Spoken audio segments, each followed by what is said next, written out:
The Seattle skyline glittered through the floor-to-ceiling windows of the conference room as Avery Mitchell stood before the city's top engineers and urban planners. Her voice remained steady despite the flutter in her chest. The suspension design accommodates wind speeds up to 120 miles per hour while maintaining structural integrity during seismic events up to magnitude 7.5. Avery clicked to the next slide of her presentation, revealing the elegant arches of the bridge she had designed to connect two previously isolated communities. The room fell silent as the gathered professionals studied the blueprints.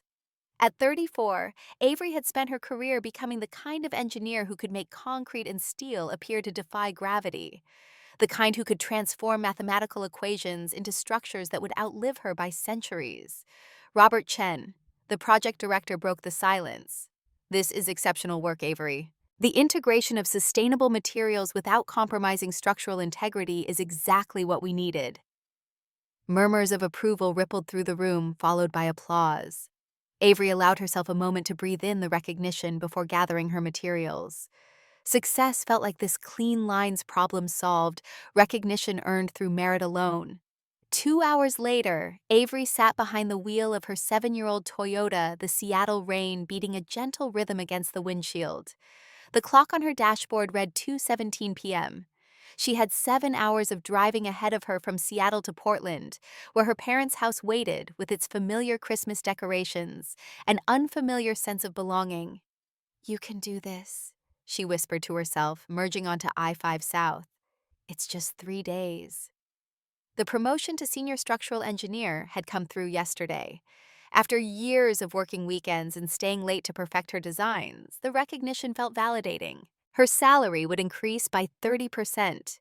She would lead her own team.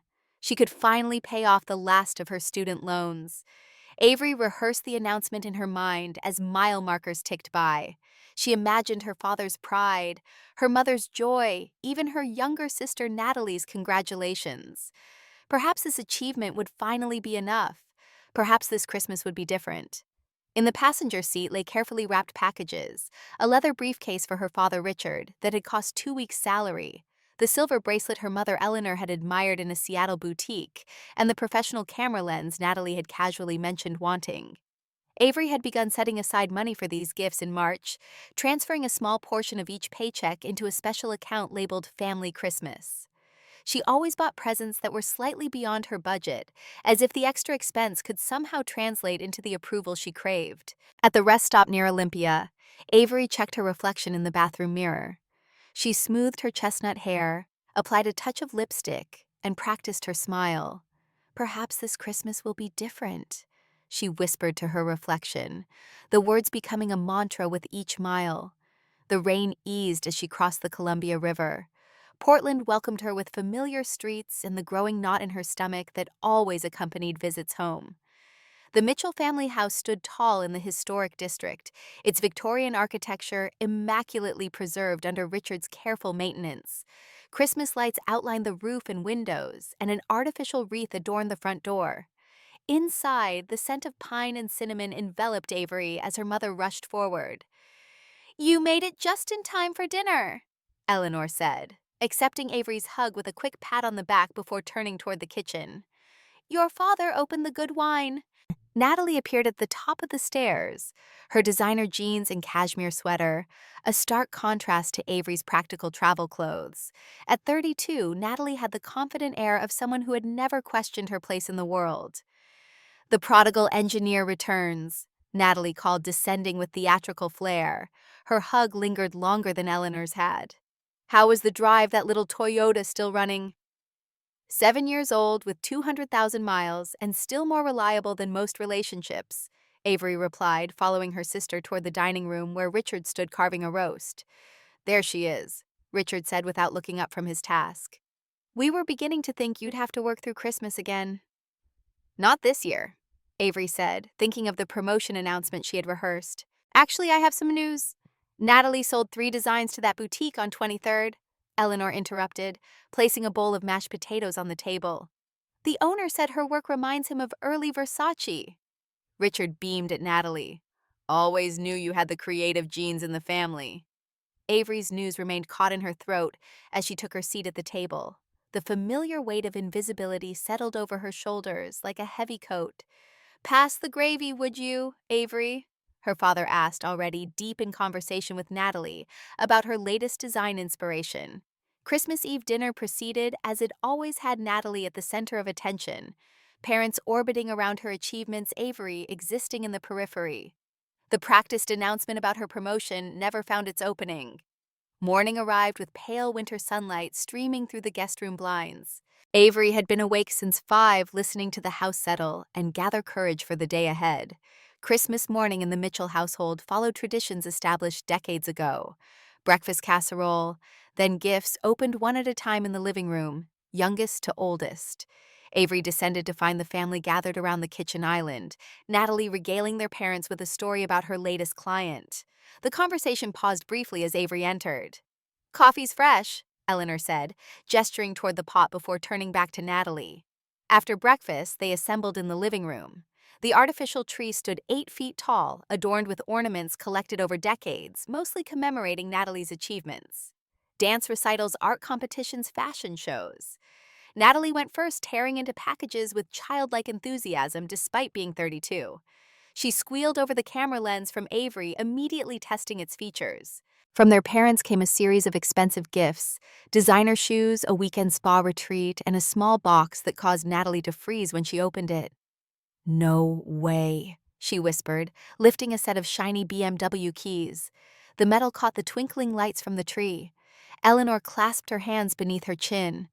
"Go look outside." Natalie bolted toward the front door with their parents close behind. Avery followed more slowly, already knowing what she would see. In the driveway sat a glossy white BMW, complete with an enormous red bow that probably cost more than what they had spent on Avery's entire Christmas. "My own Beamer," Natalie squealed, bouncing on her toes like a teenager instead of a grown woman. She pirouetted in the driveway, the keys jangling in her hand. Richard beamed with unfiltered pride, while Eleanor dabbed at the corners of her eyes. "You deserve it, sweetheart. Your career is taking off, and you need reliable transportation for client meetings." Avery stood on the porch, her breath forming small clouds in the December air. The familiar ache expanded in her chest as she watched the scene unfold, a scene that had played out in different variations throughout her life. When they returned to the living room, Avery's turn came to open her gifts. From Natalie, a generic scarf that still had the clearance tag partially attached. From her parents, a small, heavy package wrapped in paper left over from Natalie's gifts. Avery unwrapped it carefully, revealing a plastic piggy bank shaped like a cartoon character she had outgrown 25 years ago. The price sticker on the bottom read $1.99. "Open it," Eleanor urged, gesturing toward the small rubber stopper. Avery's fingers felt numb as she complied.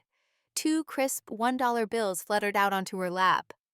"It's the start of your future home fund, honey," Richard announced with a dismissive wave. "You're always so responsible with money, not like some people." He winked at Natalie, who pretended to look offended. The silence stretched between them until Eleanor filled it. "Natalie needs reliable transportation for her new graphic design clients. Those artsy types expect a certain image, you know." Natalie dropped onto the couch beside Avery, her expensive perfume clouding the air. "Don't worry, sis. I'll drive you around whenever you need." She patted Avery's knee with patronizing gentleness. "Your little Toyota must be on its last legs by now." The Toyota that had carried Avery through 7 hours of mountain passes the previous day. The Toyota she had paid off herself 3 years ago. The Toyota that was more reliable than any relationship in this room. "Excuse me?" Avery managed her voice, sounding distant to her own ears. "Bathroom." She walked, didn't run up the familiar stairs past the wall of family photos, where Natalie's face dominated every frame. The bathroom door closed behind her with a soft click before she twisted the lock. Her reflection stared back, eyes too dry-faced, too composed for the hurricane raging inside. Avery pressed her palms against the cold marble counter, waiting for tears that wouldn't come. The pressure built in her chest instead, like concrete hardening around her lungs. People talked about heartbreak like it was abstract. It wasn't. She could feel each chamber of her heart contracting painfully, blood, struggling to push through narrowing vessels. Her sternum ached as if someone had pressed a knee against it. This is what dying feels like, she thought. Not dramatic, just diminishing. A memory surfaced Avery at 5 years old watching her parents plan Natalie's 5th birthday party. Princess decorations ordered from Specialty Catalog's Pony Rides arranged a 3-tiered castle cake commissioned from the fancy bakery downtown. 30 neighborhood children invited party supplies that glittered and sparkled. The following year, when Avery turned 6, her celebration consisted of a grocery store sheet cake, 2 friends from kindergarten, and party supplies from the dollar bin. "Your sister needs the social stimulation," Richard had explained when Avery asked why their parties were so different. "You're more independent." Independent, their code for "you don't need us." Another memory rose unbidden: high school graduation. Valedictorian. The carefully crafted speech about persistence and dreams that Avery had practiced for weeks. The empty seats in the family section because Natalie's junior varsity soccer team had an away game. "We'll watch the recording," Eleanor had promised. The VHS tape sat unwrapped on Avery's dresser until she left for college. "Your sister needs the encouragement," her mother had said later. "You always succeed without our help." Without help. Their code for "you're on your own." The college years flickered through her mind as she stared at her reflection. Working 25 hours weekly at the campus bookstore and cafeteria, taking maximum course loads to graduate early, stretching student loans and scholarships while Natalie explored artistic inspiration across Europe on their parents' dime. "Your sister needs to find herself," Richard had insisted during one of their rare phone calls. "You've always known exactly who you are." Known who you are. Their code for "you don't deserve exploration." The patterns crystallized with sudden clarity. Richard controlling the money, withholding from Avery while bankrolling Natalie's every whim. Eleanor manipulating emotions, making Avery feel selfish for wanting even scraps of attention. The perfect system, one parent handling financial favoritism, the other maintaining emotional control. When Avery finally descended the stairs, the living room had cleared. Through the window, she could see Natalie sitting in her new BMW adjusting mirrors and exploring features while their parents stood nearby, faces glowing with pride. The night stretched endlessly as Avery lay awake in her childhood bedroom, listening to Natalie's laughter from downstairs as she and their parents planned her first road trip in the new car. At 2:17 a.m., Avery sat up. She packed quickly, taking only what mattered: the faded stuffed bear her grandmother had given her, the photo album from college, the small wooden box containing her first professional blueprint. The expensive gifts she had given them over the years stayed where they were. They had never been about gratitude anyway. The house lay silent as Avery carried her suitcase down the stairs. Her house key rested cold in her palm for a moment before she placed it on the kitchen counter beside the coffee maker that would brew in 3 hours. They had made their choice. Now she was making hers. Streetlights blurred into watery halos as Avery navigated empty highways. The dashboard clock read 3:42 a.m., Christmas morning. Her windshield wipers battled against thickening snow while Bing Crosby crooned about white Christmases from the radio. She twisted the volume knob until his voice faded to silence. "Have yourself a merry little Christmas," she whispered to the empty passenger seat, her voice breaking on "merry." The irony burned like acid. Through Portland's southern outskirts, her Toyota's heater struggled against the December chill. 7 years old with 200,000 miles, this car had carried her through college, first jobs, promotions. It never complained about mountain passes or tight parking spots. Unlike the gleaming BMW sitting in her parents' driveway with its ridiculous red bow, her car had earned its place in her life. Around 6, her phone buzzed against the center console. She glanced down to see her mother's face lighting up the screen. Not, "Are you safe?" or "Please come home." Just, "Did you remember to pay the electric bill for the cabin before you left Seattle?" The cabin they had bought for weekend getaways that Natalie used for Instagram photo shoots. A semi-truck passed, spraying slush across her windshield. For 3 terrifying seconds, Avery drove blind until the wipers cleared enough space to see. Her hands shook against the steering wheel as memories flooded faster than the wipers could clear them away. 5th birthday. Natalie's princess party with professional decorations, pony rides, and a 3-tier castle cake. 30 neighborhood kids in party hats. Avery's celebration the following year. Grocery store sheet cake, 2 friends from kindergarten, party supplies from the dollar bin. "Your sister needs the social stimulation," Richard explained when she asked why. You're more independent. Independent. Their code for you don't need us. High school graduation, valedictorian. Avery's carefully crafted speech about persistence and dreams. Empty seats in the family section because Natalie's junior varsity soccer team had an away game. We'll watch the recording, Eleanor promised. The VHS tape sat unwrapped on her dresser until she left for college. Your sister needs the encouragement, Eleanor said. You always succeed without our help. Without help. Their code for you're on your own. College years flashed before her as highway signs counted down miles to the California border, working 25 hours weekly at the campus bookstore and cafeteria, taking maximum course loads to graduate early, stretching student loans and scholarships while Natalie explored artistic inspiration across Europe on their parents' dime. Your sister needs to find herself, Richard insisted during one of their rare phone calls. You've always known exactly who you are. Known who you are. Their code for you don't deserve exploration. Her phone buzzed again. Richard this time. She let it ring until voicemail caught it. The first hint of dawn lightened the eastern horizon as tears blurred oncoming headlights into golden streaks. Avery pulled onto the shoulder hazards blinking and pressed her forehead against the steering wheel. Another memory surfaced Avery at 12, accidentally overhearing her father speaking to a colleague in his home office. At least one of my daughters doesn't disappoint me, he had said. She had stood frozen outside the door wondering if he meant her or Natalie, but somehow already knowing the answer. That same year, Richard had received a significant promotion at his engineering firm. 2 years later came the inheritance from Eleanor's mother.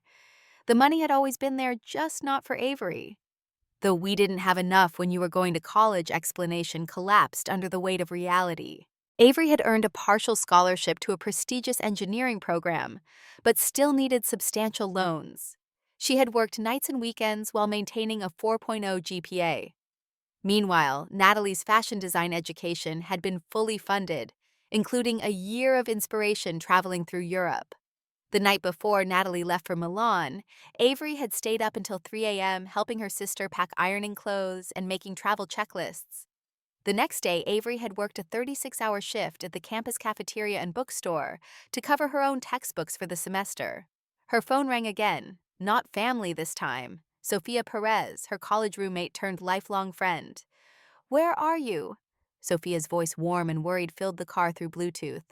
Somewhere in southern Oregon, heading south. To where? I don't know. Avery's voice sounded hollow, unrecognizable. The line went quiet for a moment. Then, come to San Francisco. Stay with me. Family doesn't treat family like this. Sophia knew. She had witnessed the evidence firsthand during college. The packages that arrived for Avery containing practical necessities while Natalie received designer clothes. The holiday breaks when Avery stayed in dorms because flying home was too expensive the same years her parents took Natalie to Aspen and Maui. I can't impose the... Stop.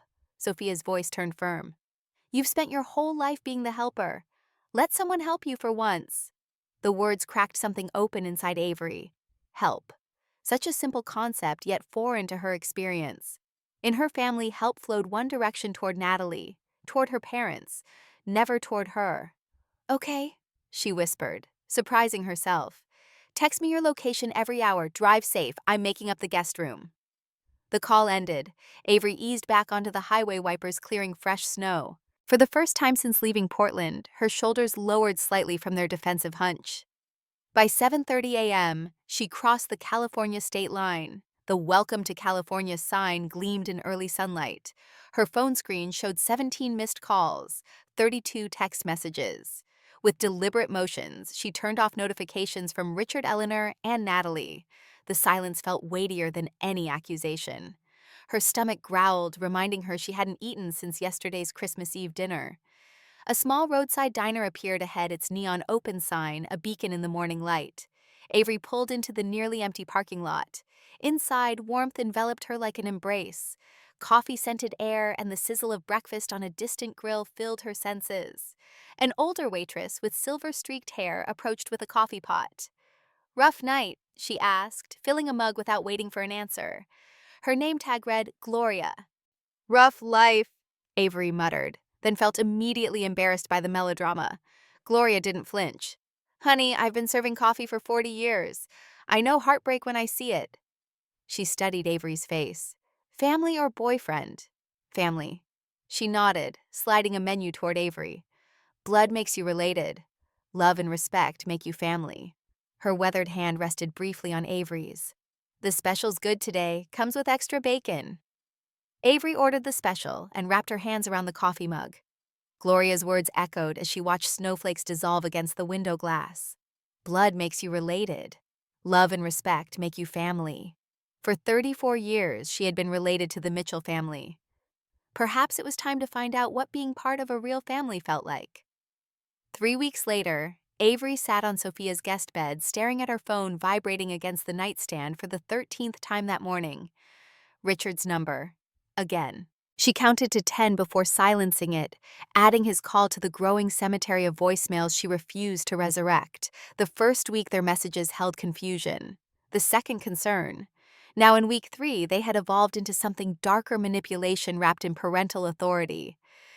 "Avery Elizabeth Mitchell."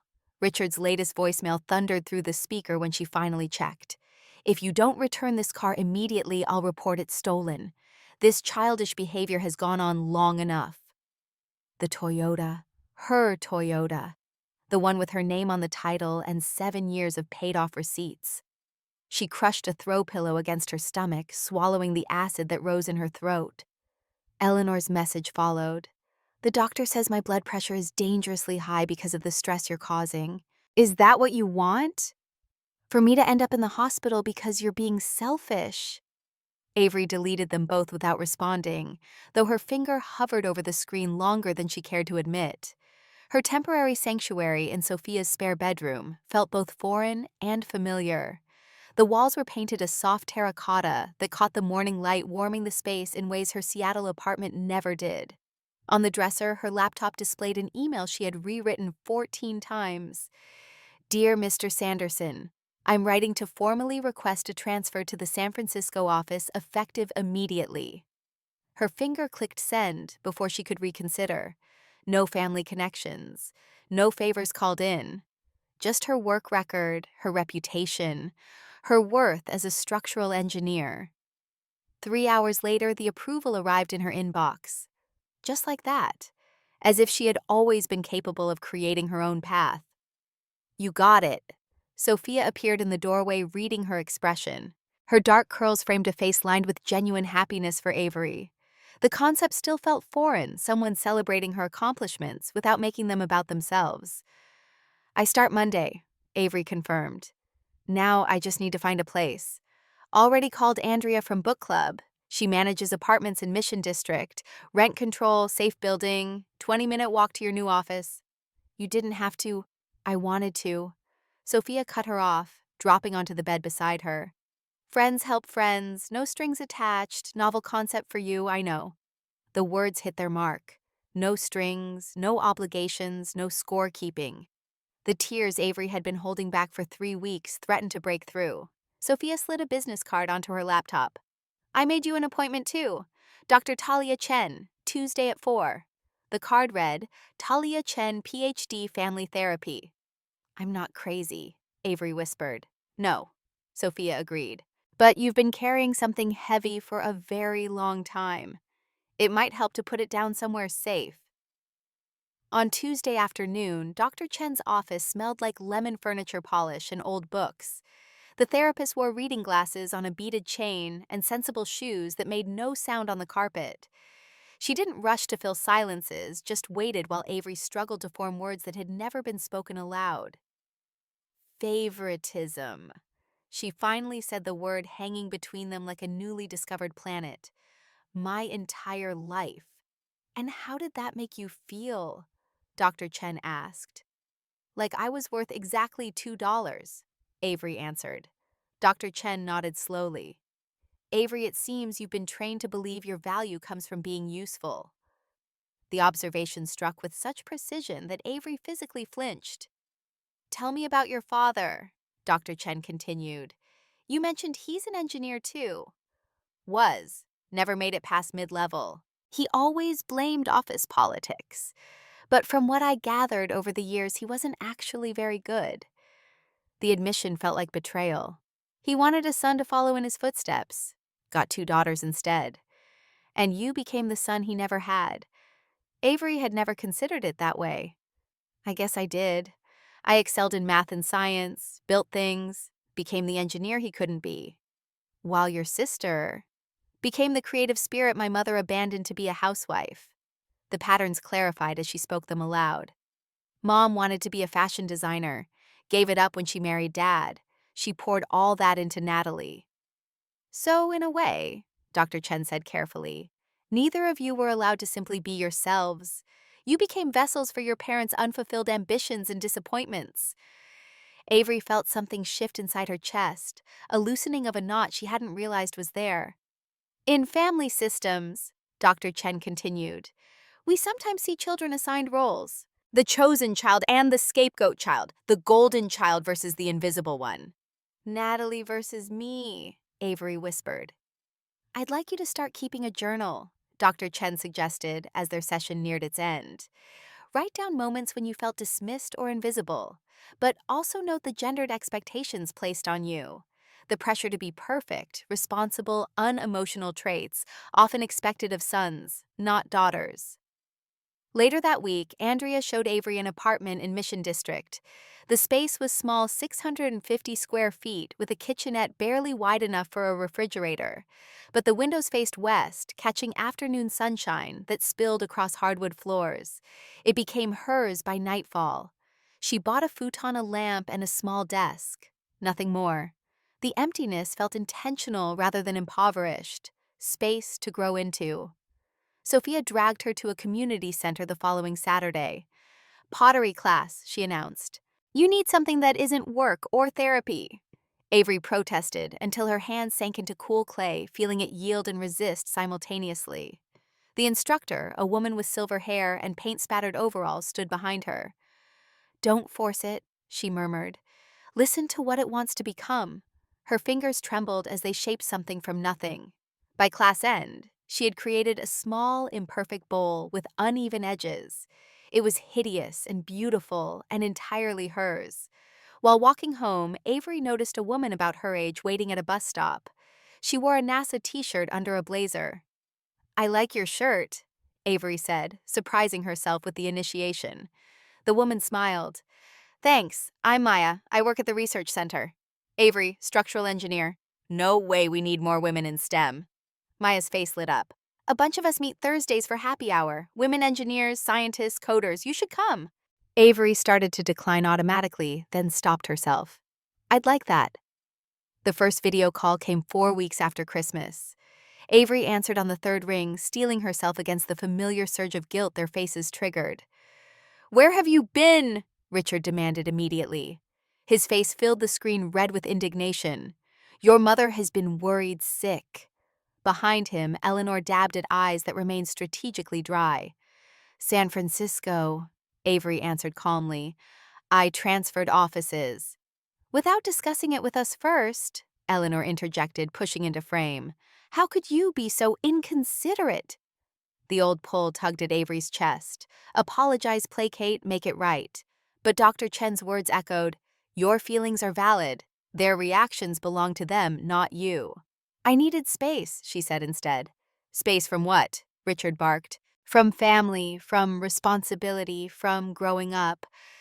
From feeling invisible, Avery replied, surprised by the steadiness in her voice. From being valued less than Natalie. From trying to earn love that should have been freely given. Eleanor's tears flowed instantly, right on cue. How can you say such hurtful things? We've always loved you both the same. I'm not responsible for your feelings anymore, Avery told her. The words felt like stones she had been carrying in her mouth for years finally released. I'm responsible for mine. Richard slammed his palm against the table. This conversation is over until you're ready to apologize. Then I guess we're done talking, Avery answered and ended the call. In days to come, rumors reached her through LinkedIn messages and texts from former coworkers. According to family lore, she had had a mental breakdown. She was living in squalor. She had joined a cult. Natalie's Instagram showed her looking concerned in tastefully filtered photos captioned with vague references to family heartbreak and praying for those struggling with mental health. Her new coworkers knew nothing of this narrative. They saw only her work, the precision of her calculations, the innovation in her designs. When Natalie showed up unannounced at the office reception 10 days later, Sophia happened to be dropping off lunch. "She's in a meeting," Sophia informed her coolly, "and she'll remain in meetings indefinitely for uninvited visitors." Avery later discovered that Natalie had emailed her supervisor expressing concerns about her sister's mental state. The escalation of control attempts only strengthened her resolve. Her therapy group met Wednesday evenings in a church basement that smelled of coffee and old hymnals. 8 strangers connected by similar wounds. "Family doesn't get a pass just because they're family," said Raymond, a 60-year-old accountant who hadn't spoken to his brother in 20 years. "Love without respect isn't love, it's possession." The word settled in Avery's chest like truth. At Thursday's happy hour with Maya and the Women in STEM group, the conversation turned to workplace dynamics. "Boys get praised for ambition," said Maya, nursing her beer. "Girls get praised for sacrifice. Notice that pattern in your family, too." Avery had never made the connection before, but it crystallized instantly. Richard had always lauded her responsibility, her steadiness, her willingness to handle things herself, the very traits that kept her useful but never centered. "My father wanted a son," she admitted to the group. "I became the son he never had. Reliable, unemotional, achievement-oriented." "While your sister got to be emotional, creative, expressive," Maya finished, "the daughter they could indulge." "Exactly. You got trapped in the good daughter syndrome," Maya said. "I've been there. Did more than my share for people who didn't deserve my time. It's a common trap for women like us." Later that night, Avery sat cross-legged on her futon journal open on her lap. Dr. Chen had suggested she document instances of favoritism, but also gendered expectations. The pages filled quickly. Age 10. Dad proud when I won math competition, but immediately signed me up for advanced classes. Natalie drew a picture, got ice cream as reward. Age 15. Mom helped Natalie with science project. When I asked for help with college applications, told, "You're smart enough to figure it out." Age 17. Dad called me son when I fixed his car. Joke, but not really. Age 22. Worked 2 jobs while finishing engineering degree. Parents paid for Natalie's apartment in Paris for inspiration. Age 25. First major bridge design. Called to tell parents. Mom said she'd call back because Natalie was having boy trouble. Age 30. Loan for down payment on Seattle apartment denied by dad. Same month, they bought Natalie a cabin for workspace. Christmas BMW versus $2 piggy bank. The patterns leapt from the page, undeniable in their consistency. Dr. Chen read some entries during their next session. "What do you notice about these examples, Avery?" "They never saw me," she said quietly. "Not really." "They saw what they needed you to be," Dr. Chen corrected gently. "The responsible one, the achiever, the low-maintenance child. They needed one child they didn't have to worry about so they could pour their energy into the other." Avery felt tears threatening. Why wasn't I enough for them to want to pour energy into me too? "That's the question at the heart of this work," Dr. Chen said. "But I want you to consider something important. Their inability to see and value you properly was never about your worth. It was about their limitations." 6 weeks after Christmas, Avery received an unexpected email from Natalie. "I hate that you left like you did, but I understand why. Things are weird here without you. Mom cries a lot. Dad's drinking more. The BMW got repossessed. Turns out my big client wasn't as solid as I thought. Everything's falling apart, and I keep thinking about how you were always the one who fixed things. I miss you, even though I know that's selfish to say right now." Avery showed the email to Dr. Chen during their next session. "Notice how even in reaching out, she's positioning you as the fixer," Dr. Chen observed. "The responsible one, who makes things better." "I never realized how trapped Natalie was too," Avery said. "She became exactly what Mom wanted, just like I became what Dad wanted. Neither of us had a choice." "You have choices now," Dr. Chen reminded her, "including whether and how to respond." Avery chose not to reply to the email. Not yet. She needed more time to find her voice without family expectations drowning it out. On a rainy Saturday morning, she sat in her apartment surrounded by pottery pieces from the community class. Misshapen bowls and lopsided vases lined her windowsill, tangible reminders that perfection wasn't the point. Creation was. The plastic piggy bank sat on her bookshelf. She had started filling it with $2 bills, one for each week of freedom. Not as punishment, but as a reminder. Sometimes the smallest betrayals revealed the largest truths. Outside her window, San Francisco unfolded in layers of fog and architecture. Somewhere in the cityscape stood buildings she would help design, structures that would outlast family disappointments, childhood wounds, and even her own lifetime. For the first time since leaving Portland in the dark hours of Christmas morning, Avery felt the faint stirrings of something unfamiliar taking root inside her chest. Not happiness exactly, something more fundamental, worth, far beyond $2. The San Francisco fog hung like a protective veil over the city as Avery pushed through the revolving doors of the engineering firm's downtown office. Her first day as a transfer employee carried the weight of both possibility and fear. No one here knew her family history. No one here had preconceived notions about who she was supposed to be. The slate wasn't just clean, it was pristine. Avery Mitchell. A woman with steel gray hair cut in a precise bob extended her hand. Lisa Winters, department director. Welcome to the San Francisco office. Avery shook her hand, noticing the firm grip and direct eye contact. Thank you for approving my transfer request. I appreciate the opportunity. Your work speaks for itself, Lisa said, leading her through an open workspace filled with standing desks and glass-walled meeting rooms. The Richardson suspension bridge design was innovative. The committee specifically mentioned your integration of sustainable materials. Avery absorbed the praise like parched soil receiving water. Professional recognition without qualifiers. No comparison to a sibling. No backhanded compliment wrapped in expectations. One thing you should know about us, Lisa continued as they reached an empty desk with a view of the bay. We operate as a team here. No lone wolves, no heroes. Your designs will go through collaborative review processes. We find it creates better results. The directive stirred something uncomfortable in Avery's chest. Her entire professional identity had been built on self-reliance, on never asking for help, on proving her worth through solitary achievement. The thought of opening her work to critique before it was perfect made her palms sweat. I understand, she said, though she didn't. Not really. Your first project starts tomorrow, Lisa said, handing her a folder.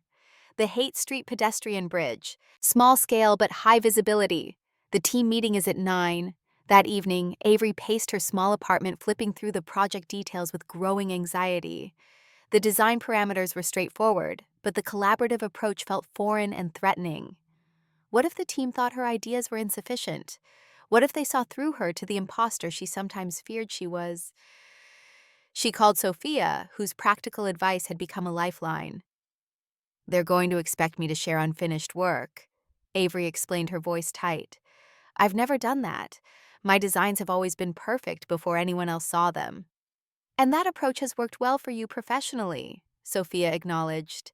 But personally, has that perfectionism made you happy, Avery? The question landed like a stone in still water, sending ripples through Avery's consciousness. Had the desperate need for flawlessness, the unspoken rule that only perfection was worthy of love, ever brought her joy? I don't know how to be any other way, she admitted. Then maybe this is exactly the growth opportunity you need, Sophia replied. Think about what Dr. Chen said about your family patterns. You became the perfectionist who never needed help because that's what your parents needed from you. What if you tried something different?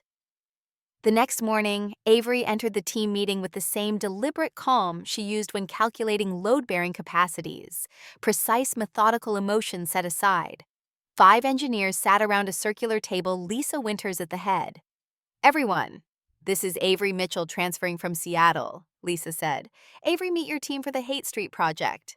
Introductions circled the table. Daniel Reyes, Environmental Engineering Specialist. Melissa Kim, Urban Planning Liaison. Marcus Washington, Civil Engineer. Taylor Jensen, Architectural Interface. We usually start with initial concepts, Lisa explained. Everyone brings their preliminary thoughts no matter how rough. This is a safe space for unfinished ideas. Avery watched in growing discomfort as her colleagues shared sketches filled with crossouts notes scribbled in margins and half-formed concepts. When her turn came, she hesitated. I haven't finalized anything yet, she said, the admission burning her throat like acid. Perfect, Lisa said, with a smile that confused Avery. Fresh eyes are exactly what we need. Take some time to absorb what everyone's shared, then add your perspective. We don't need polished ideas at this stage. The meeting continued with open discussion and even good-natured disagreement about approaches. No one seemed threatened by critique. No one appeared diminished by suggestions. The collaborative dance was unlike anything Avery had experienced. Back at her desk, she studied the team's preliminary designs, seeing possibilities she hadn't considered. Daniel's environmental considerations could be integrated with Marcus's structural approach. Melissa's community input data suggested aesthetic elements Avery would never have prioritized on her own. That night, instead of working until exhaustion to perfect a design, Avery sketched loose concepts that incorporated multiple viewpoints. The freedom of imperfection felt both terrifying and exhilarating. 2 weeks into her new position, Avery's phone buzzed during lunch. Natalie, again. The third text today. Miss you, sis. Need sister time soon. Life falling apart without you. Avery silenced the notification. Since the unreturned video call and Natalie's unannounced office visit, her sister had shifted tactics. Gone were the accusations replaced by vulnerability and need. Classic Natalie, when direct control failed, emotional manipulation followed. Dr. Chen had helped Avery see the pattern during their last session. Your sister learned early that displaying vulnerability got her attention and resources, Dr. Chen had explained. It's not necessarily conscious manipulation, but it is a learned behavior that's been reinforced throughout her life. She needs me to rescue her, Avery had realized. Just as your parents need you to be the responsible one, Dr. Chen confirmed. Family systems resist change. When one member alters their role, everyone else works to restore the familiar dynamic no matter how dysfunctional. Avery glanced at her phone again. 3 more texts had arrived in the past 5 minutes. They're selling the house. Dad lost his job. Mom's on anxiety meds. Familiar pressure built in Avery's chest, the instinct to drop everything and fix her family's problems. She typed and deleted 7 different responses before setting the phone face down on her desk. Dr. Chen's words echoed. Their emotions belong to them, not to you. That evening, Avery arrived for her 3rd Thursday happy hour with the Women in STEM group. The gathering had quickly become a highlight of her week, a place where professional challenges and personal growth intertwined in conversations that felt like oxygen after years of suffocation. Maya waved her over to a corner table where several women were engaged in animated discussion. Avery, just in time, we were debating whether women in engineering fields feel more pressure to be perfect than our male counterparts. Is water wet? Avery replied with unexpected sarcasm that elicited laughter from the group. Tell us about your experience, prompted Jessica, a chemical engineer in her 40s. Any specific examples? Avery hesitated, then decided to trust these women who had welcomed her so readily. In college, I took a structural analysis course, where I was one of 3 women among 40 students, she began. The professor would call on me specifically whenever he wanted to stump the class with a difficult question. One day, I got an equation wrong at the board. She paused, the memory still sharp enough to draw blood. After class, he told me I needed to work twice as hard because female brains process spatial relationships differently. I ended up with the highest grade in the class, but I studied until 3 a.m. every night to do it. Nods of recognition circled the table. Classic, Maya said. I was told I was too emotional for giving the same feedback a male colleague had given the day before. My supervisor referred to me as motherly in my performance review, added Jessica, because I helped mentor junior team members exactly what my job description required. As the stories flowed, Avery felt something shifting inside her. The perfectionism she had attributed to her family dynamics had broader roots, societal expectations placed on women in male-dominated fields, the invisible tax of having to prove and reprove competence. The good daughter syndrome, Maya said later as they walked toward the BART station. It's not just a family thing. It's how women are conditioned generally. Be perfect. Be helpful. Don't take up too much space. Don't ask for too much. I never connected those dots before, Avery admitted. I always thought it was just my specific family situation. It's both, Maya said. Society's expectations get filtered and amplified through family dynamics. But here's the real question: now that you see the pattern, what are you going to do differently? The Haight Street pedestrian bridge project reached a critical phase in Avery's third week. The team had settled on a design concept that integrated elements from everyone's input, including Avery's innovative structural approach that reduced materials while maintaining integrity. Daniel, the environmental specialist, had been particularly supportive of her ideas. His office was next to hers, and she often found him leaning against her doorframe in the late afternoon, asking thoughtful questions about her calculations, or offering insights about sustainable materials. We should celebrate the preliminary approval, he suggested after Lisa had given the team's concept a green light. A few of us are grabbing dinner at that new place on Valencia. You should join. Avery's automatic response formed a polite decline, a retreat to solitude, the safety of distance. But Dr. Chen's latest challenge rang in her mind. This week, try saying yes to one social invitation that makes you uncomfortable. That sounds nice, she said instead. What time? The evening stretched beyond dinner into drinks at a nearby jazz bar. Avery found herself sharing stories about Seattle, about her favorite bridges around the world, about the childhood fascination with building blocks that had evolved into her career. Daniel spoke about growing up in New Mexico, about his passion for sustainable design, about the year he spent with Engineers Without Borders in Ecuador. When he walked her to her apartment door, the moment hung between them, not romantic exactly, but filled with possibility. I enjoyed tonight, he said simply. Me too, Avery replied, meaning it. We should do this again sometime, just the two of us maybe. The suggestion sent warmth through her chest alongside a flutter of panic. Relationships meant vulnerability. Vulnerability meant potential hurt. Her hand tightened on her door key. I'd like that, she said, surprising herself again with this new voice that seemed to be emerging, a voice that could say yes to uncertainty, that could risk imperfection. The next morning, an email notification chimed as Avery prepared for work. The sender's name made her freeze, Richard Mitchell. The subject line read simply, Urgent Family Matter. Her finger hovered over the delete button before curiosity won. The message was uncharacteristically brief. Your mother is in the hospital. Anxiety attack. Keeps asking for you. Please call. The familiar vice tightened around Avery's chest. Her mother's health had always been weaponized against her Eleanor's migraines appearing whenever Avery asserted independence, her heart palpitations coinciding with any boundary Avery attempted to establish. But what if it was real this time? She arrived at Dr. Chen's office that evening with the email printed out, her hands trembling slightly as she handed it over. What does your instinct tell you? Dr. Chen asked after reading it. That it's manipulation, Avery said. But what if I'm wrong? What if she's really ill and I ignore it? What kind of daughter does that make me? Dr. Chen set the paper aside. Avery, we've talked about how your family trained you to be the responsible caretaker. This email fits the pattern perfectly: minimal information, maximum guilt, urgent action required from you. So you think it's not true? I think whether it's literally true or not isn't the point, Dr. Chen said carefully. The pattern is what matters. If you rush back into the old dynamic, what message does that send? That manipulation works, that their emergencies automatically override your boundaries. Avery twisted her hands in her lap. So I just ignore my mother being hospitalized. That's not what I'm suggesting, Dr. Chen replied.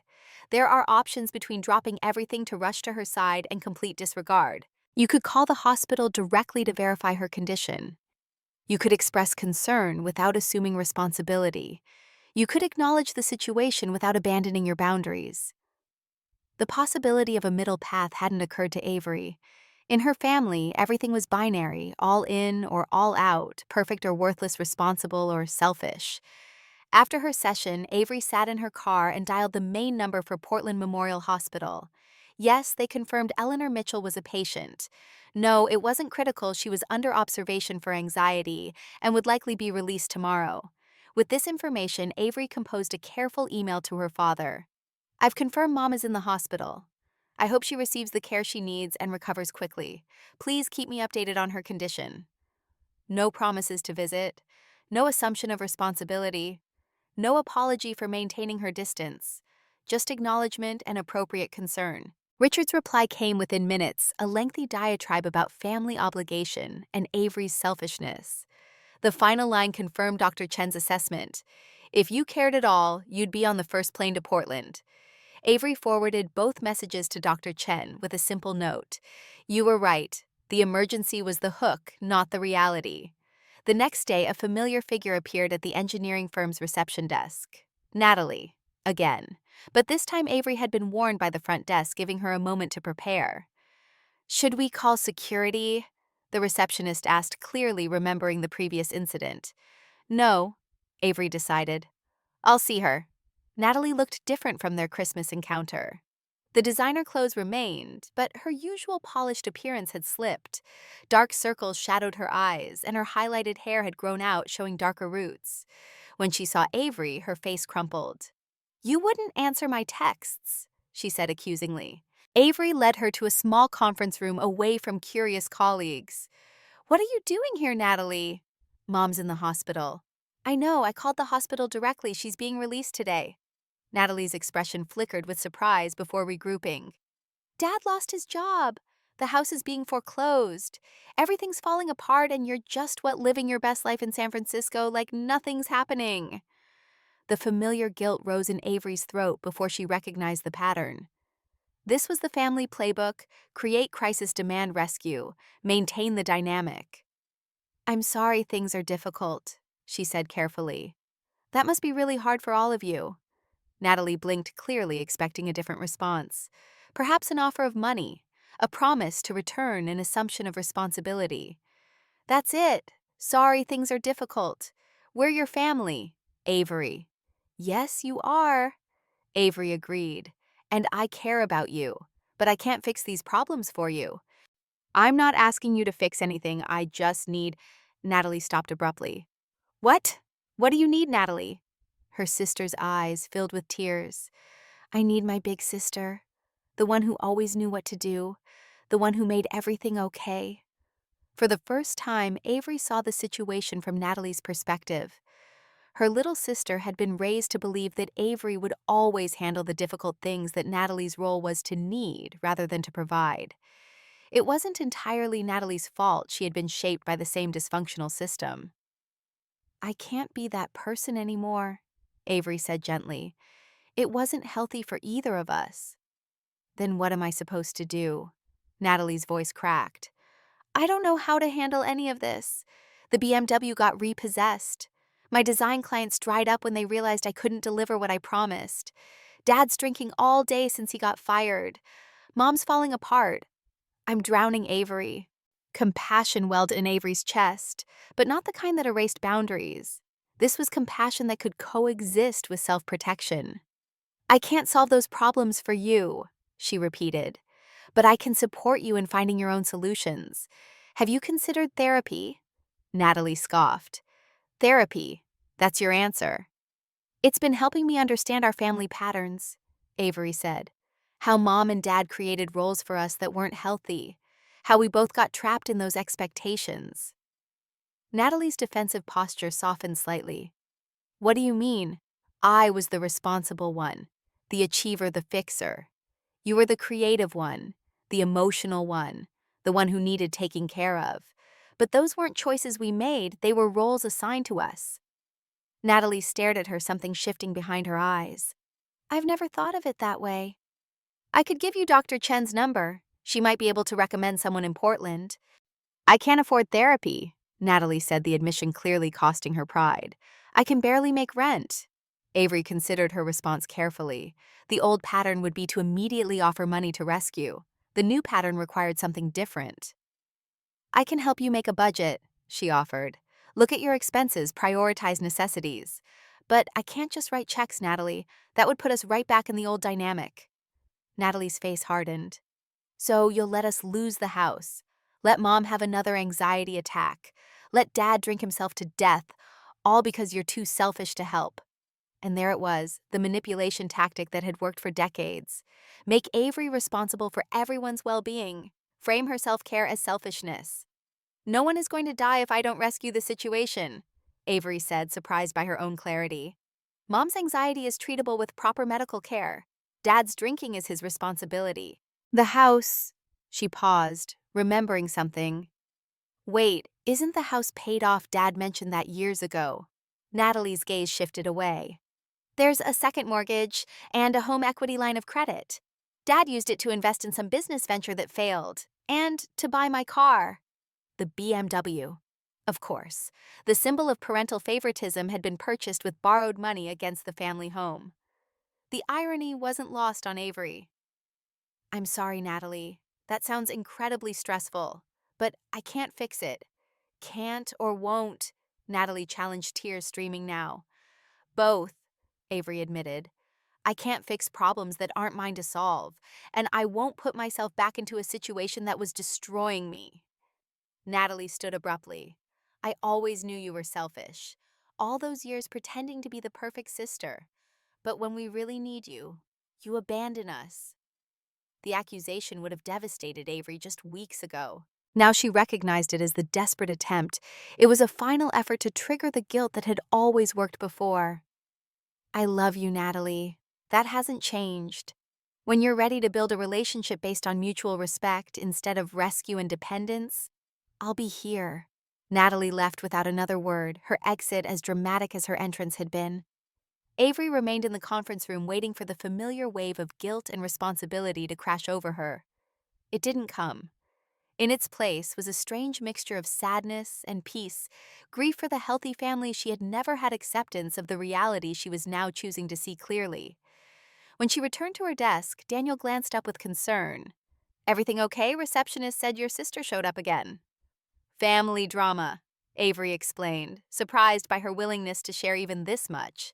They're struggling with some financial issues back in Portland and they want me to fix everything. And you're not going to… Daniel surmised, his tone free of judgment. No, I'm not. He nodded. Good boundaries, hard to establish, essential to maintain. The simple validation wrapped around her like a warm blanket. No questioning her decision. No suggestion that family obligation should trump all else. Just recognition that her boundaries were valid and necessary. That night, Avery's therapy group met in the church basement as usual. She shared the encounter with Natalie, the manipulation attempts, the clarity she had found in the moment. It's like I could finally see the puppet strings, she explained to the circle of people who had become unexpected allies in her journey. All the ways they were trying to pull me back into the old role. Raymond, the accountant, who hadn't spoken to his brother in 20 years, nodded in understanding.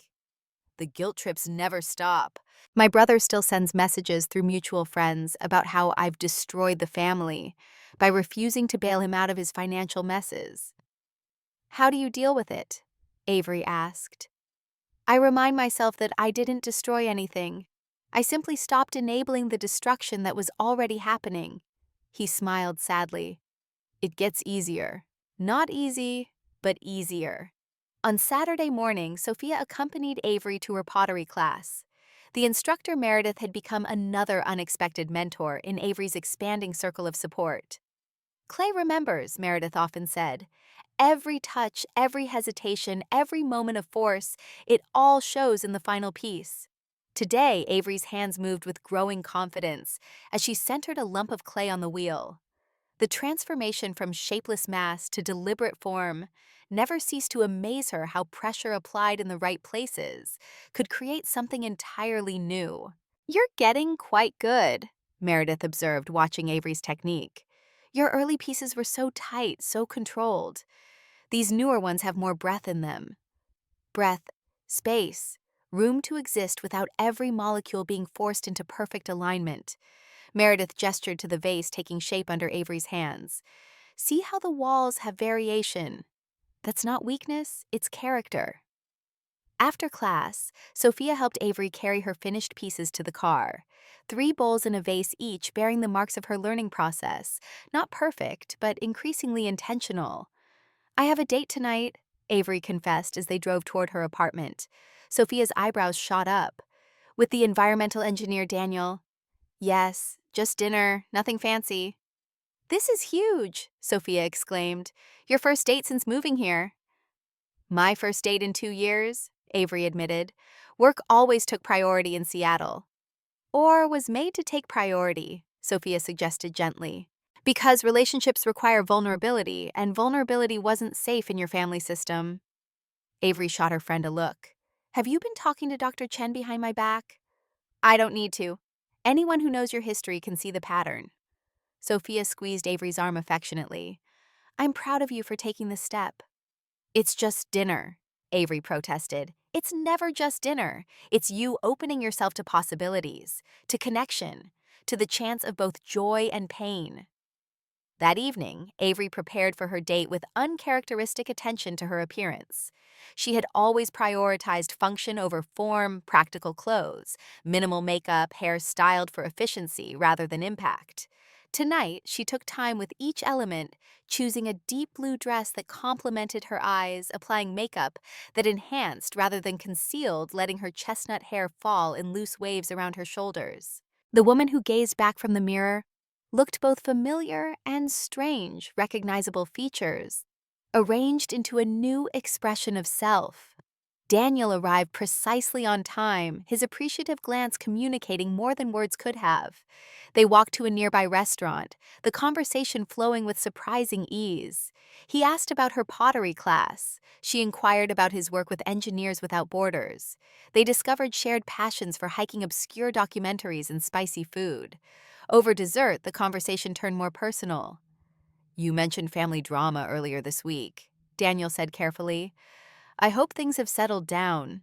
Avery considered deflecting, but chose honesty instead. Not really, but I'm learning to separate their drama from my responsibility. It's a work in progress. Family patterns are tough to break, he acknowledged. My father expected all 3 of his sons to join the family construction business. My brothers did. I chose environmental engineering instead. How did he take it? Not well at first. There were years of tension guilt trips, accusations of betrayal.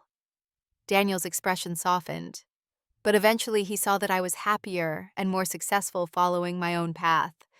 Now he brags about his son, the environmental engineer. The possibility of family reconciliation without self-erasure hung in the air between them. Avery wasn't ready to hope for that outcome with her own parents, but the idea that such healing was possible for some families offered a small comfort. What about your family? She asked. Any drama there? Daniel laughed. My mother is Mexican, my father is Anglo. There's always drama. But the good kind, passionate disagreements followed by equally passionate reconciliations. Everyone says exactly what they think, then eats together like nothing happened. The description sounded both foreign and appealing to Avery, whose family operated through indirect communication, unspoken expectations, and emotional manipulation. That sounds healthy, she said with a small smile. It is. Loud, but healthy. Daniel studied her face. I'd like to see you again, Avery, if you're interested. The old Avery would have hesitated, calculating risks, anticipating failure, protecting herself from potential disappointment. The new Avery, still emerging but growing stronger each day, felt the fear, but chose differently. I'd like that very much, she said. As Daniel walked her home, their hands brushed, then clasped. The simple connection, skin against skin, fingers interlaced, sent warmth spiraling through her. When they reached her door, the moment stretched between them full of unspoken possibility. I had a wonderful time, he said, his voice lower than before. Me too. He leaned forward slowly, giving her time to withdraw if she wished. She didn't. His lips met hers with gentle pressure, a question rather than a demand. Avery answered by stepping closer, allowing the kiss to deepen for a moment before they both pulled back, smiling in the soft porch light. Good night, Avery Mitchell, he said. Good night, Daniel Reyes. Inside her apartment, Avery touched her fingers to her lips, the sensation of the kiss still lingering. The evening replayed in her mind, not with the anxious analysis she would have conducted in the past, searching for her mistakes and flaws, but with simple appreciation for a genuine connection. Her phone chimed with a text from Sophia. "Details tomorrow, or I disown you as a friend." Avery laughed and typed back, "It was nice. He's nice. More tomorrow." She was about to set her phone down when another notification appeared. An email from Jordan Green, her cousin in Portland. The subject line read, "Save the date. Wedding in June." Avery opened it with curiosity rather than dread. Jordan had always been kind to her, one of the few relatives who seemed to see her clearly. The invitation was simple and elegant. Jordan Green and Thomas Chen requested the pleasure of her company at their wedding ceremony on June 12th, with reception to follow. A personal note had been added at the bottom. "Avery, I know things are complicated with the family right now. Whatever's happening between you, Uncle Richard and Aunt Eleanor, doesn't change that I want you there on my big day. You've always been more like a big sister than a cousin to me. No pressure. But I really hope you'll come. Love, Jordan."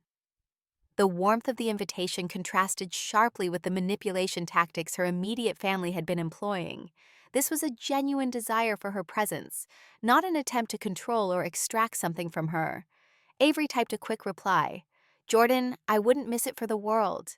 Your happiness means so much to me, and I'm honored to be included in your special day. Can't wait to meet Thomas in person. Love, Avery." As she presses send, a realization settled over her. The wedding would mean returning to Portland, seeing her parents and Natalie again, facing the extended family who had undoubtedly heard distorted versions of her abandonment. The thought should have terrified her. 6 months ago it would have. But now, with her expanding support system, her growing sense of self, and the tools Dr. Chen had helped her develop, the prospect felt challenging, but not overwhelming. She would return on her own terms with boundaries intact, as the woman she was becoming rather than the role she had been assigned. Tomorrow, she would discuss strategies with Dr. Chen. She would seek advice from her therapy group, many of whom had navigated similar family events.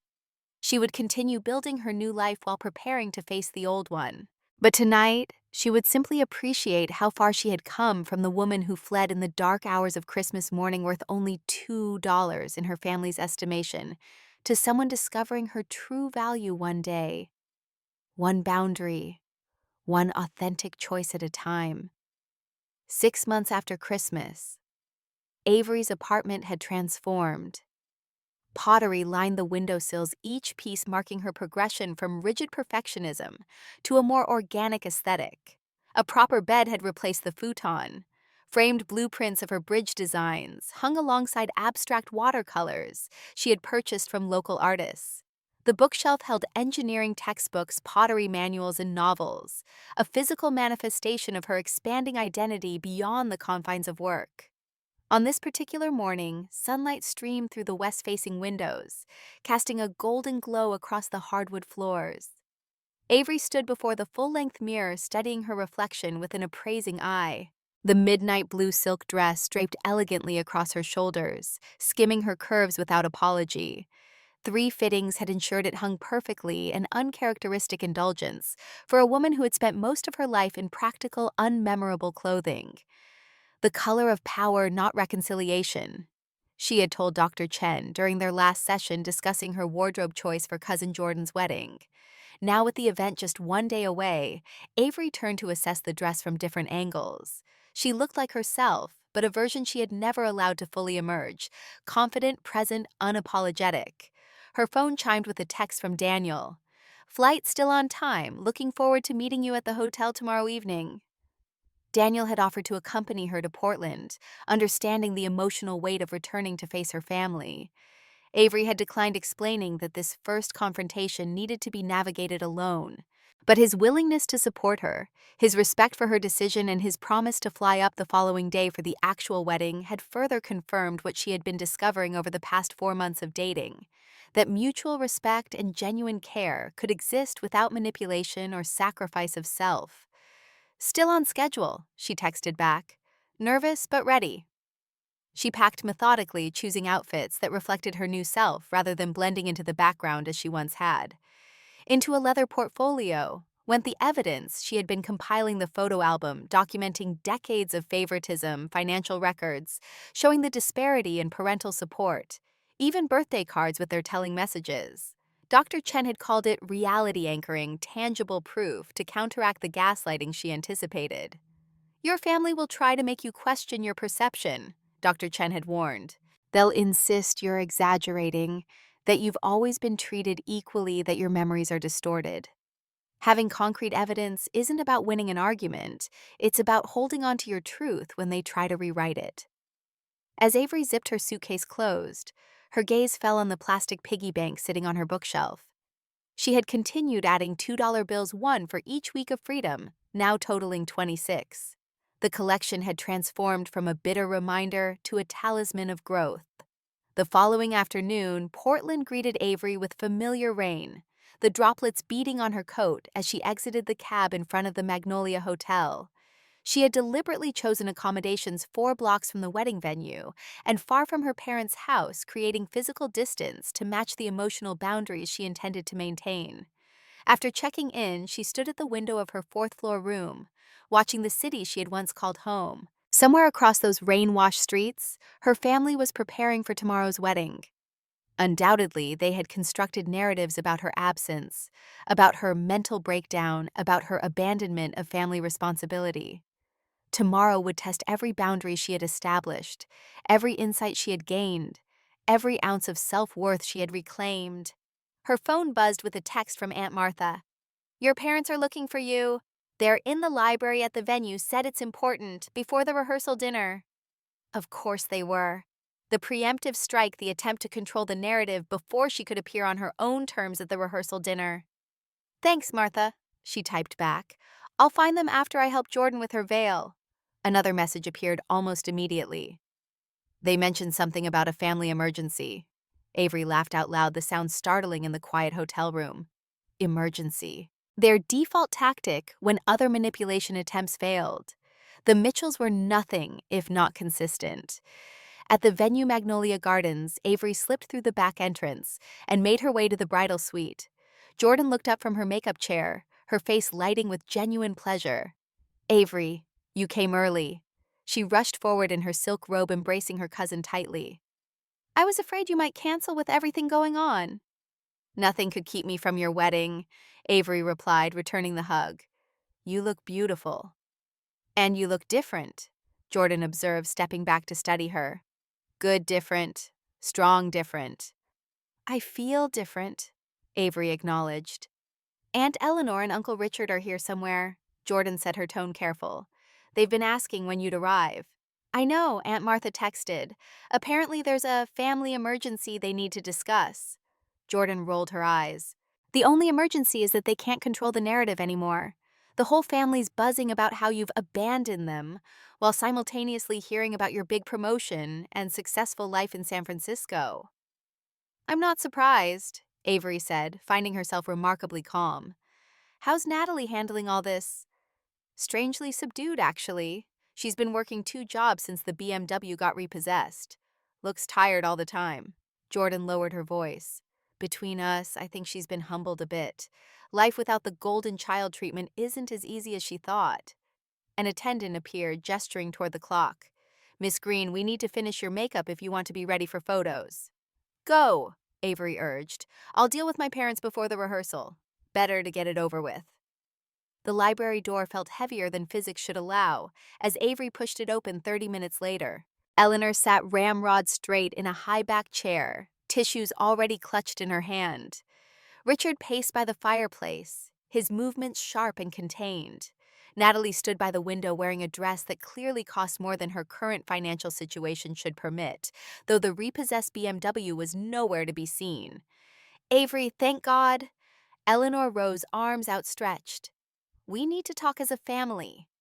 Avery remained in the doorway, observing them, with the detached clarity she had developed over months of therapy. They looked simultaneously familiar and strange, like characters from a movie she had watched too many times, but was now seeing with fresh perspective. "The ceremony starts in 40 minutes, she said, her voice calm. Sit down, Avery. Richard gestured to the empty chair positioned to face all three of them. A staged intervention. This can't wait any longer, he added. Avery closed the door behind her, but didn't move toward the chair. I'm listening. Natalie stepped forward. Avery, this has gone far enough. Dad lost his job 3 months ago. The company downsized. Richard interjected quickly. Budget cuts. Mom's been seeing a therapist for depression, Natalie continued.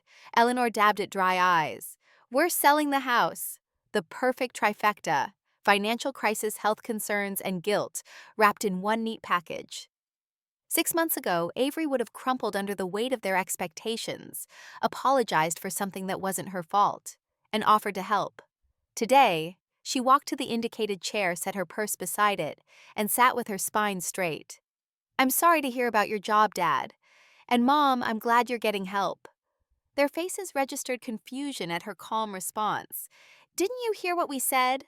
Natalie's voice rose. They're selling the house because of you. No, they're selling the house because of choices they made long before I left. Avery removed the leather portfolio from her purse. I brought something to show you. Eleanor frowned. We don't have time for you called this meeting, so we have time. Avery opened the portfolio across her lap. The first page showed 2 birthday parties side by side, Natalie's elaborate princess theme, with hired entertainers, and her own party the same year with a grocery store cake at the kitchen table. Remember these? Avery flipped through pages of Christmas mornings, graduations, and family vacations, where the pattern of favoritism was unmistakable. I spent months compiling evidence of what I always felt but couldn't prove. Richard's face flushed. This is ridiculous. We always treated you girls equally. Avery pulled out a folder of bank statements. My student loans, $67,000 that I'm still paying.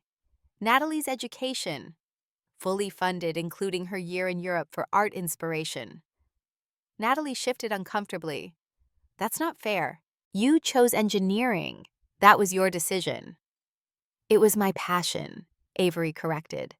Just like art was yours. The difference is my passion wasn't considered worth investing in. Eleanor rose, hands trembling. We didn't have the money when you went to college. Things were different by the time Natalie... I learned everything about your financial records years ago, Mom. Avery cut her off. Dad's promotion came when I was 16. The inheritance from Grandma arrived before my freshman year. You had the money. You chose not to spend it on me. The room grew uncomfortably quiet as she laid out birthday cards spanning 30 years. The messages to Natalie overflowed with effusive love. Avery's contained practical advice and reminders to work hard. We always knew you'd be fine, Richard finally said, his defensiveness cracking. You were always so capable. There it was, the truth behind decades of disparity. Being capable doesn't mean I deserved less love. Avery's voice remained steady, even as heat built behind her eyes. Being responsible didn't mean I should carry everyone else's burdens. Eleanor collapsed into genuine, not manipulative tears. We never meant to hurt you. Intent doesn't erase impact. Avery reached into her purse one final time. The plastic piggy bank made a hollow sound as she placed it on the coffee table between them. Richard stared at it. What is this nonsense? Avery removed the rubber stopper. Dozens of crisp $2 bills spilled out unusual currency that caught the eye. I've saved a $2 bill for every week since Christmas, she explained. This isn't about money. It's about what you thought I was worth. Natalie picked up one of the bills, turning it over in her fingers. I never realized how it looked from your side. They never taught me to stand on my own, Natalie admitted, her voice lacking its usual defensive edge. I was set up on a pedestal from childhood, and now I don't know how to get down. Outside the library, relatives passed by, their voices floating through the heavy door. In minutes, they would gather to celebrate love and commitment, while the Mitchell family confronted decades of its absence. I don't want apologies, Avery said, standing. I want change.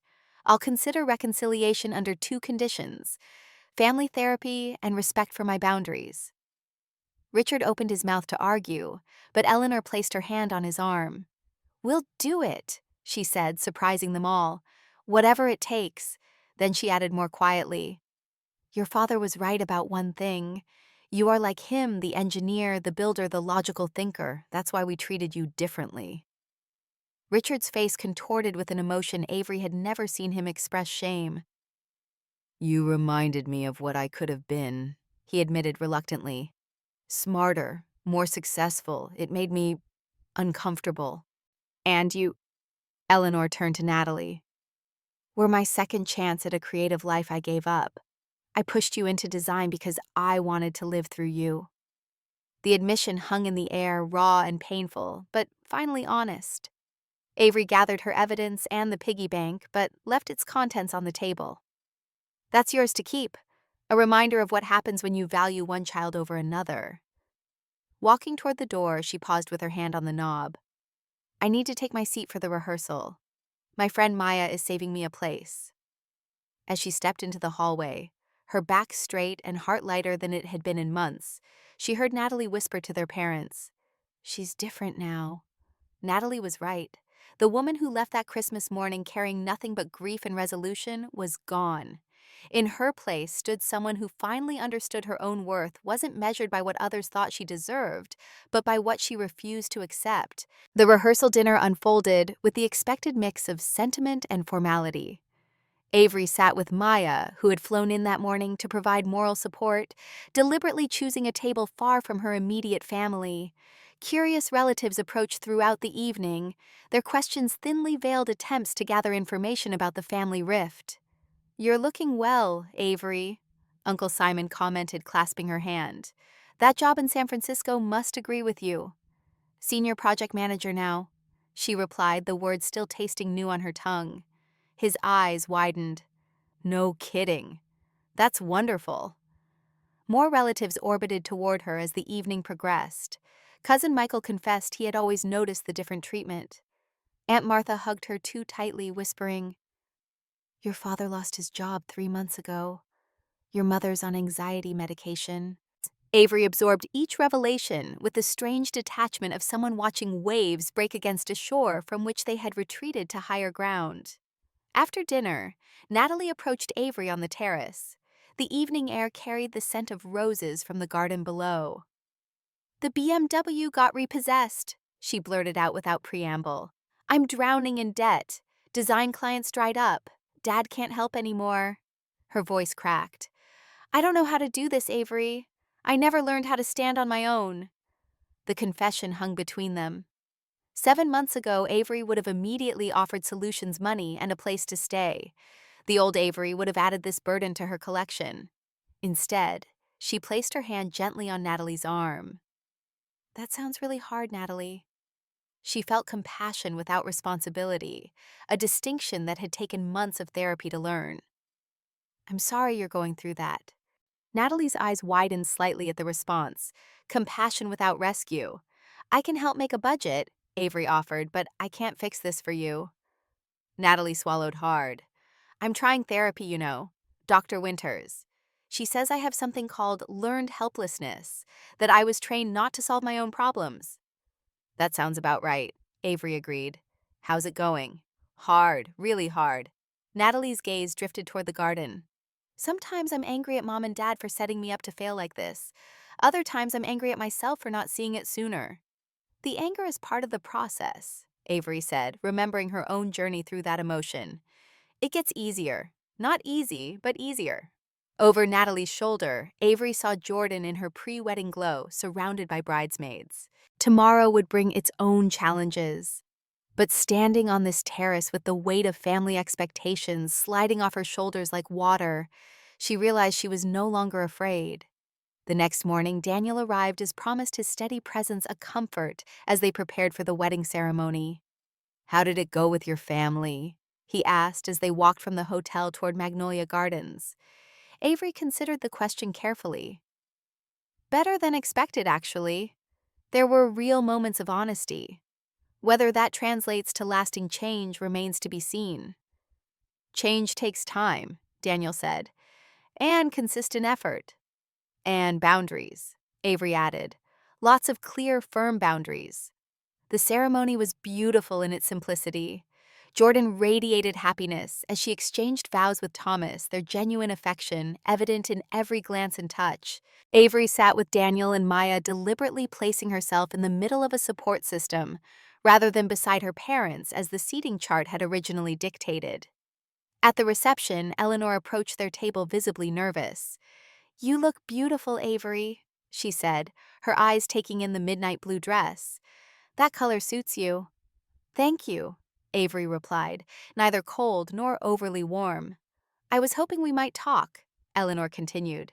"Just the two of us." Avery glanced at Daniel and Maya, drawing strength from their presence. "I think we said what needed to be said yesterday. The next step is family therapy, as I mentioned." "I've made appointments," Eleanor surprised her by saying. "With Dr. Winters, she's already seeing Natalie and she has experience with family systems therapy. I was hoping you might join us next month when you're in town for business." The effort, small but significant, registered with Avery. "I'll check my schedule and let you know." Eleanor nodded, accepting the non-commitment as the most she could expect at this point.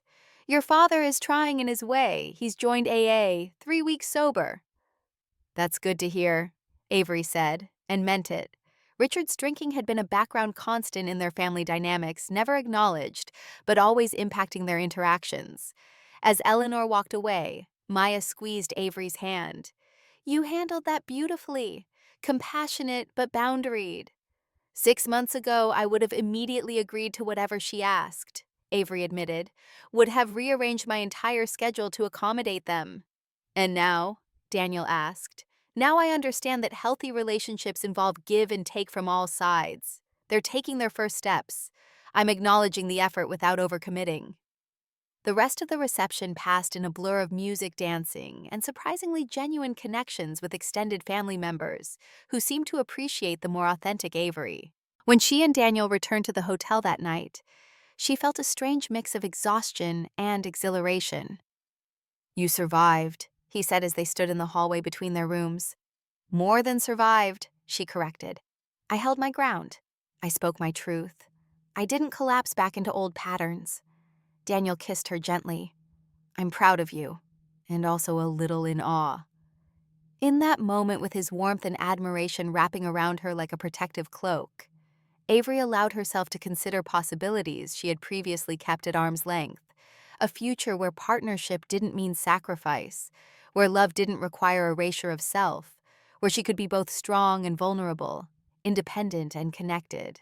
"Stay with me tonight," she asked, the invitation encompassing more than the immediate moment. His smile held understanding of all she was offering. "I'd like that very much." Christmas morning, 1 year after her pre-dawn flight from Portland sunshine, spilled across the hardwood floors of Avery's San Francisco apartment as friends gathered around a table that actually belonged to her. The scent of rosemary and sage from the roasting turkey mingled with laughter. Real laughter, not the strained kind that used to echo through her parents' house. "To Avery." Maya raised her glass, her dark eyes sparkling in the light from the window. "Who builds bridges better than anyone I know, both at work and in life?" Avery's cheeks warmed at the toast. 1 year ago today, she had placed a house key on a counter and driven away from everything familiar. Now she stood in an apartment filled with people who chose to be here, surrounded by pottery pieces she had created with her own hands. "And to Senior Project Manager Mitchell," added Daniel, his fingers brushing hers under the table. His touch still sent electricity through her. Not the lightning strike of infatuation, but the steady current of something building toward permanence.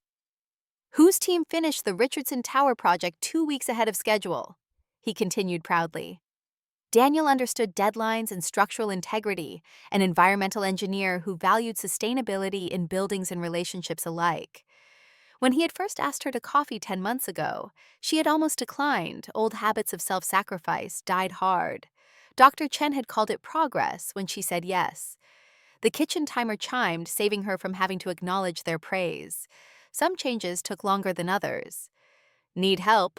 asked Daniel, following her into the kitchen. "I've got it." The words slipped out automatically. Then she caught herself remembering Dr. Chen's gentle challenge. "Accepting help doesn't diminish your strength. Actually, could you carve the turkey? I never learned how." Her phone vibrated with a video call from Natalie. Monthly calls, a boundary they had established after the wedding confrontation. She answered while Daniel handled the carving. "Merry Christmas," Natalie said, her face filling the screen. Her apartment visible behind her looked smaller than Avery's. No designer furniture, no luxury car parked outside. Working 2 jobs had given her a new perspective on money, along with the shadows under her eyes. "You look happy," she said, her voice softer than it used to be. "Your place looks beautiful." "It feels like home," Avery replied, angling the camera to show her pottery studio in the spare bedroom, once formless clay now shaped into bowls and vases that lined the shelves. "How are Mom and Dad?" "Dad's 90 days sober today," Natalie reported with cautious pride. "He wanted me to tell you. The AA meetings are helping. He's different when he's not drinking." Avery nodded, not ready to fully process that revelation. "And Mom, still volunteering at the community center. She wanted to come to the call but had an emergency food drive." Natalie paused. "They ask about you. Not in the old way, though." They talked for a few more minutes before saying goodbye. The wall clock showed it was time for dinner. Around her table, conversation flowed between Maya Daniel and friends from her engineering firm and pottery class. No one mentioned the piggy bank displayed on her mantel, now filled with dollar bills, representing lessons rather than resentment. After dessert, another message arrived from her mother. The attachment showed her childhood dollhouse, the one thing she truly loved growing up. "Found this in the attic while downsizing," Eleanor had written. "It always belonged to you." The deed transfer paperwork sat below it, officially making it Avery's. Later, when everyone had gone and Daniel helped with the last dishes, Avery stepped onto her balcony. San Francisco Bay stretched before her, lights from the bridges reflecting on dark water. Buildings she had helped design stood in silhouette against the night sky. "Deep thoughts?" Daniel asked, joining her. "Just grateful," she answered, leaning into his warmth. "A year ago, I was driving away from the only life I knew. Now I'm surrounded by people who see me, who value me for who I am, not what I can do for them." Daniel wrapped a blanket around her shoulders against the December chill. "You built this life, Avery. Brick by brick, boundary by boundary." She smiled, thinking of the bridges and buildings she designed. Structural integrity, in engineering and in life. Inside, visible through the window, the piggy bank sat on the mantel, no longer a symbol of what she lacked, but of what she had found the courage to value herself first. The worth that had always been there waiting to be claimed. Avery turned in Daniel's arms, facing the city she now called home. "Worth isn't something you earn through usefulness," she said, the words feeling like a benediction. "It's something you claim by knowing what you will and won't accept." The truth settled around her like the blanket on her shoulders. For 34 years, she had tried to earn love through achievement, responsibility, and sacrifice. Now she understood that genuine love, whether from family, friends, or partners, couldn't be earned. It could only be freely given and freely received without conditions or expectations. The plastic piggy bank had held $2 on that Christmas morning a year ago. Today, it contained something far more valuable, the knowledge that she had always been worth more than her family's limited vision of her. The revelation wasn't about vindication or revenge. It was about freedom, the freedom to define herself beyond the confines of family roles and expectations. As the lights of San Francisco twinkled before her, Avery Mitchell stood firmly on ground of her own making. The girl who had been valued at $2 had become a woman beyond price, not because she had proven her worth to others, but because she had finally recognized it in herself. "Merry Christmas." Daniel whispered, his words a gentle affirmation of all she had become. "Merry Christmas," she replied, her voice strong and clear, no longer breaking on the word. In her mind, she raised a silent toast to the woman who had driven away in the darkness 1 year ago, carrying grief and determination in equal measure. That woman had taken the first brave step on a journey that led here to self-worth, to authentic connection to a life built on her own terms, worth far more than $2, worth everything